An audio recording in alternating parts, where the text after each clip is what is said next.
ඔයාලට ගැටලුවක් තියෙන්න පුළුවන්. සමාජ මාධ්‍ය ගැන ඇයි හාමුදුරුවෝ මේ තරම් විශ්වාසයෙන් කතා කරන්නේ? අද හාමුදුරුවෝ එන්න කිව්වා. අපිත් ආවා. කොහොමද සමාජ මාධ්‍යයෙන් අපි දෙයක් කරගන්නේ? අපිට අපේ ආර්ථික හීන කොහොමද ජයග්‍රහණය කරන්න පුළුවන්? කෘෂිකර්මාන්ත කටයුතු කරන තරුණයෙකුට කොහොමද Tamanගේ හීන ජයග්‍රහණය කරන්න මේ සෝෂල් මීඩියා පාවිච්චි කරන්න පුළුවන්?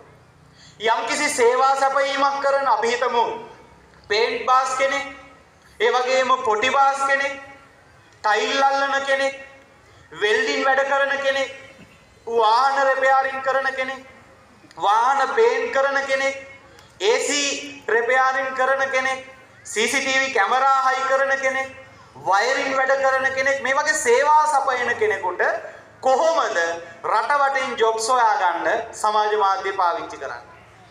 ගෙදරකට වෙලා කේක් හදන කාන්තාවකට, ඒ වගේම ඇඳුමක් මහලා ඇඳුමක් මැසීමේ හැකියාව තියෙන කාන්තාවකට, රස කැවිලි ටිකක් හදන්න පුළුවන් කාන්තාවකට, රහට කෑම ටිකක් උයන්න පුළුවන් කාන්තාවකට, ගෙතුම් වැඩ කරන්න පුළුවන් කාන්තාවකට, වඩු වැඩ කැටයම් වැඩ පුළුවන් කාන්තාවකට, ඒ වගේම පිරිවි පාර්ශවයේ කෙනෙකුට කොහොමද සමාජ මාධ්‍ය Tamanට පාරිභෝගිකයින් කස්ටමර්ස්ලා හොයාගන්න පාවිච්චි කරන්න පුළුවන්?